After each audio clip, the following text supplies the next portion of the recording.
Hello, devs and fielders. I am developer Ali. I'm a developer relations engineer here at the Filecoin Foundation. And today I want to chat to you and do a real life example of how you can use an awesome project called Bacalhau, which is open compute for data. As we know, in today's world, data is everywhere, and it's absolutely essential that we can analyze that and analyze the business logic. But what is Bacalhau? Well, it's a network of open compute resources which is available to serve any data processing workload without having to upload it to a server or anywhere else. And it's super simple to use. You don't need an AI degree. I don't have one. It requires minimal operational overhead or setup. It's decentralized first or edge first principle, and it aims to provide distributed computation. If you do want to see more, I recommend you check out the recent video or Compute Over Data Summit that was held in Lisbon over 2 days. Some amazing and super talented, super intelligent speakers and researchers shared a lot of information about Compute Over Data and the Bacalhau network. Start with this one, which is by David Aronchik on revolutionizing the big data age with Compute Over Data if you do want to find out more.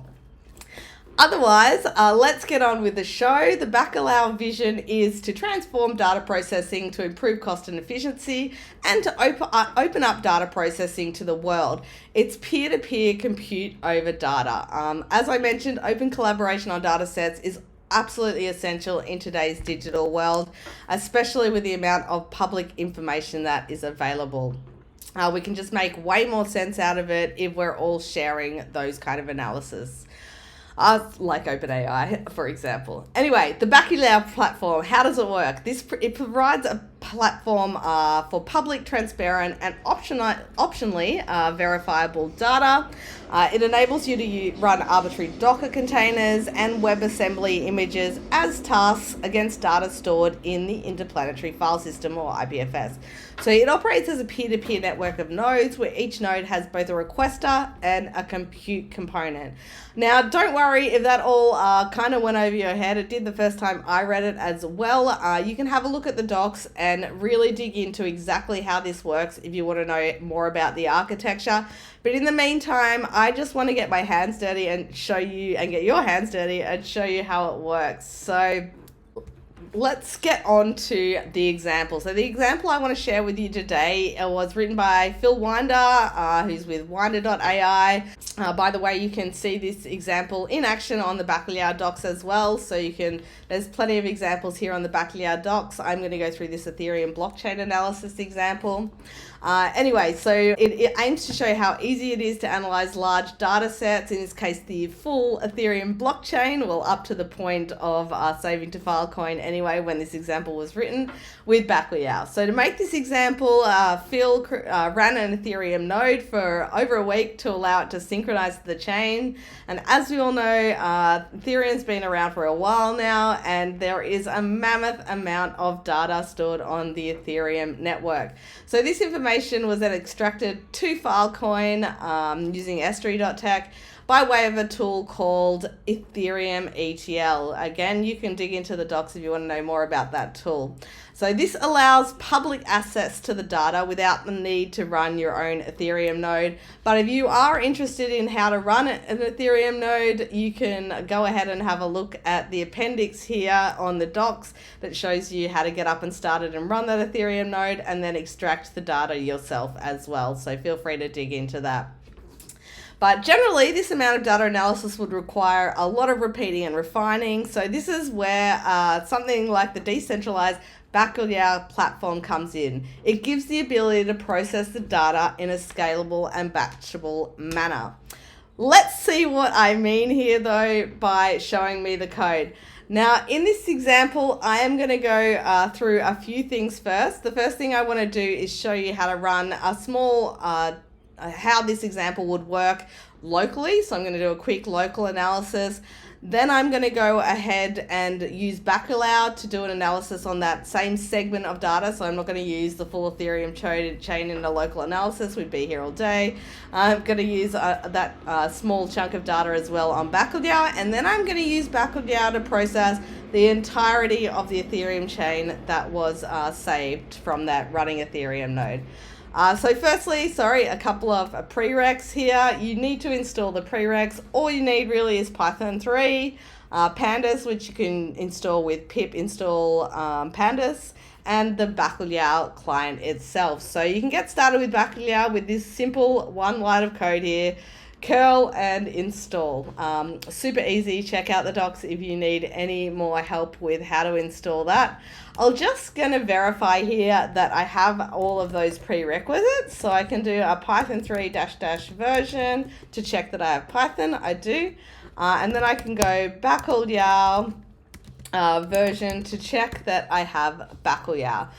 So I can see I do, and my client and server version are also the same. So that's something you do want to keep an eye on too.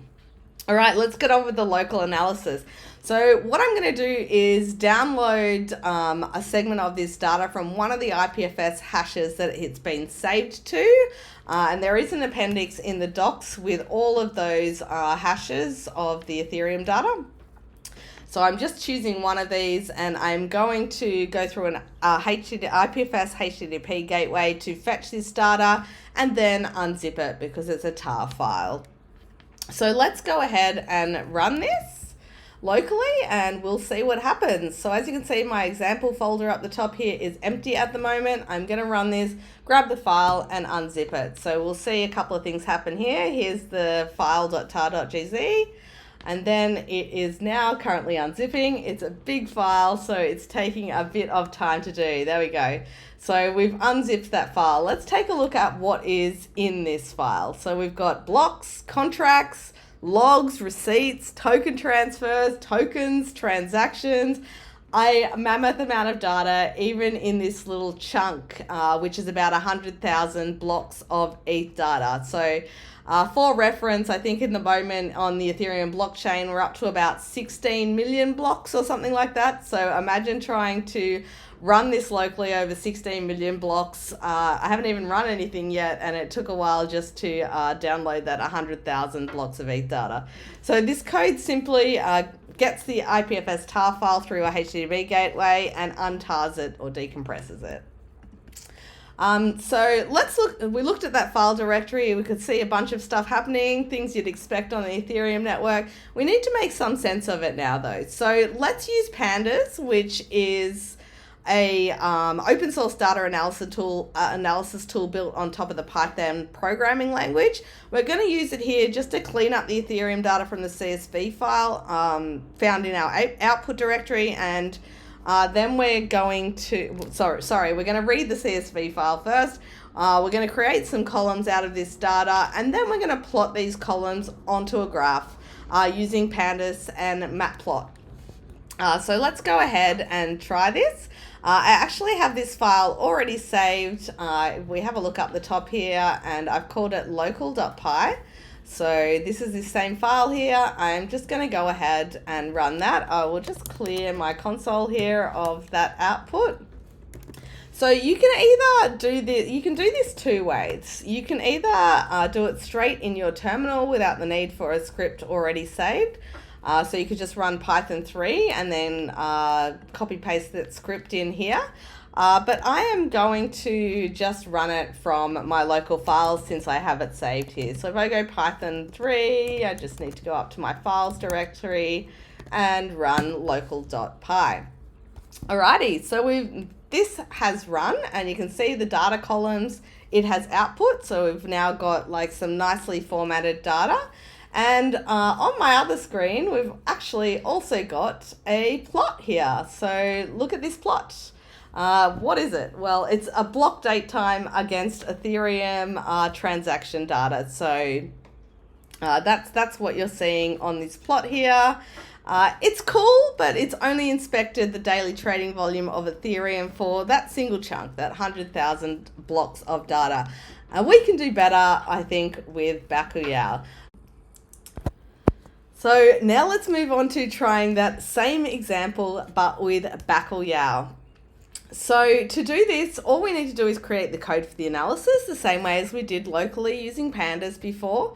Then we're going to package that code in a Docker image to run on Bacalhau. And then we're going to run that Docker image through the Bacalhau CLI. So we're going to run it on the Bacalhau network through the Bacalhau CLI. Now don't worry, you don't need to learn Docker all of a sudden. I wasn't lying when I said there's no prereqs for this video or example.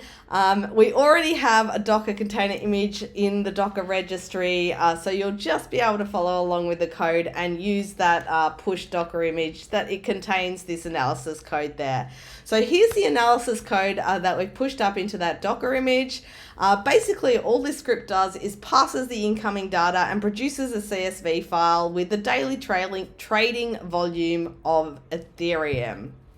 Now, as you can see, there's no for loops here, so we're just going to run this on one part, so one chunk of data, that 100,000 approximately blocks of Ethereum data. Side note, if you did want to play around with creating your own Docker image and pushing it up to the registry, here is how you would do that. Here's the Docker file that we've used to run our analysis script. So let's try it out, shall we? I am going to move back over to my terminal here. Now I already have a file, so called main.py. This is the analysis code here. So let's just check that that's working by running it. I'm going to run this example first. By Python 3, where is it located? In files, main.py. And then I'm going to get the outputs into a new directory, which I'm going to call outputs. So that's the end of the code there. So as you can see, it loads the files. This is what the script's doing. Loading the files and then processing. So it's more than 100,000 blocks actually. It's 115,517 blocks worth or 11 days worth of records. And this is saved to a CSV file, which you can see here. So that's basically what that script does. And next we're going to check for we're going to run this on Bacalhau. So let's go ahead and run this example on Bacalhau. I'll just clear that. And all we're going to do is call Bacalhau docker run. I'm not actually going to type this out. I'm just going to copy paste this from the example. Bacalhau docker run, it's ID only, input volumes. Here's the input volume. So this is the Docker image. The input volume that we're going to use, this IPFS hash from before, from the local example. And here's the Docker image here, ghcr.io, Bacalhau, etc. So let's hit enter on this and run it. Let's run Bacalhau. As you can see here, we get a job ID back and we're still waiting for it to process. Okay, so it's now finished. So we're just going to copy that Bacalhau ID and check if this job has actually completed. And we're going to do that by doing a Bacalhau list. I'm just going to filter by the ID of the job here so I don't get some random data from earlier when I was playing around with this. Okay, so here's the job. You can see it's come from this Docker image, the one that I mentioned we pushed. It's got an ID and its state is completed. And it's also published the results to this IPFS hash here. So now that we've checked that this job is completed, we can do a few other things, like we can have a look at what happened in this job. And by the way, if you are familiar with Docker, some of these commands might be familiar to you as well. We're going to describe this job ID. So you can see a lot of information in here. So we've got a job state, we've got a deal, so a Filecoin deal, when it was created, the client ID, so Bacalhau has the client that runs it, the requester node, lots of different information. If you do want to make more sense of this, I encourage you to go to the Bacalhau docs. Really good. It's in the introduction and you can have a look at what all of these things mean. But for now, I just want to inspect the results. I'm just going to make a directory to store my results in.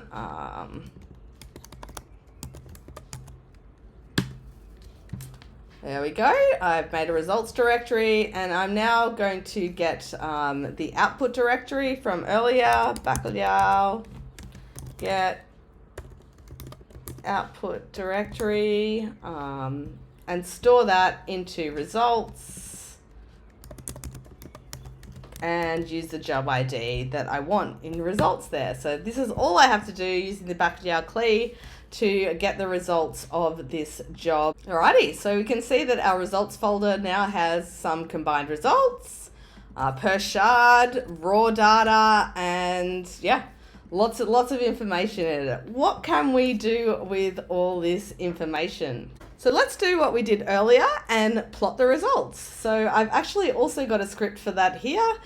So I'm going to run this script, which is fairly simple. It's just going to read that CSV file from earlier, and then it's going to create a plot of it. So let's see if it's the same as what happened on our local analysis from earlier. So let's run it and check it out. I am just going to run it from my plot file script here. So up in files, plot main. And let's see if we get the same graph as we had earlier. And it looks pretty similar to the last one we saw from running it locally, as it should, because it's the same data. Great, so we've achieved the same thing. What's the point of that? Well, the point is that really we want to iterate over the entirety of the Ethereum data, not just this tiny sample of it. So let's check out how we would do massive scale analysis using Bacalhau on the entire data set we have of Ethereum. So the first thing we're going to need to do that is these hashes. So these are the hashes from running the Ethereum node for a little over a week there. It looks like 11 days.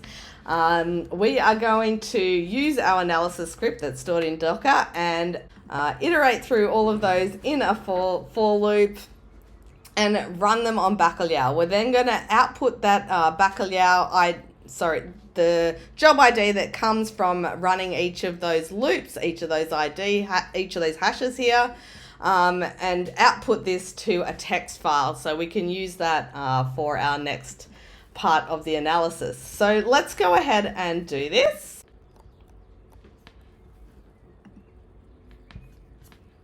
So here's our job ID text. As you can see, it's still going through, iterating through each of those loops, running that Bacalhau job on that like over 100,000 blocks of data for each kind of section of the Ethereum blockchain. So this could take a while, so feel free to go and get a cup of tea or something while you wait. Because we'll then, we're having a look at the jobs ID come through now. We're going to wait until all these jobs are completed. There's about 50 or so of them. And the next thing we're going to do is download and merge these results. After we check that this is complete, that is, we can see this coming in real time. And I know there's about 54 of these. So we're just going to have a look at that. Now, under the hood, Bacalhau is running this on a network of nodes that we run locally and for free. So you can do the same thing, run jobs in batches like this over massive scales of data. So really kind of your imagination is the only limit to what kind of data you could use for this. But you've seen how easy it is really just to upload data and to Bacalhau and then use it as like kind of a cloud computing center, but it's a peer-to-peer distributed network. So really cool. It looks like this is finished. Which is awesome. So we can download and merge all of these results into a single directory. So I'm just going to go ahead, I'll clear this. I'm just going to go ahead and do this. So for ID in the jobs ID text that we have just created there and are looking at. Just remove any old ones and then make a new results directory and save that. So here we go is the main thing here, Bacalhau get output directory results ID. And that will be the main thing that will merge these, download and merge these results into a single directory. So let's just go ahead and run that and we'll see that we get all of these folders. So for each hash, so we've got probably 54 of them, we get a results folder come through. So now that that's had a chance to run, let's plot the results and see what we get. So again, I'm just going to use this script, which is really basic. So let's have a look at Ethereum transaction data over all of those years by running this script here. So Python 3 files, massive scale plot.py. Let's go ahead and see what happens here. And we get all of the data plotted onto a new graph, which is amazing, and it was super simple. Now, if I had tried to run this on my local Mac, I'm pretty sure it would have crashed. So it's pretty amazing that I can just, without having any of this data on my computer, not taking up any hard drive space, it's pretty amazing that I can just like do all this in the cloud. I've got all the data saved up in my Bacalhau edge nodes, or IPFS really, not the cloud. And then it is running those jobs for us. So there's so many more options that you can do with this data. You could use this same data set and do, I don't know, your imagination is really the limit, and I'd love to see what you can make of it. Please feel free to share whatever you do make with this example or with other examples in our docs by getting involved in the future of data, joining the discussion on Twitter, on YouTube, on our Slack. So we're on the Filecoin project Slack in the channel Bacalhau, and take a look at our GitHub or see more examples on our Bacalhau docs site. As I love this quote, so I'm going to leave it with you. The best way to predict the future is to create it. Thanks, everyone.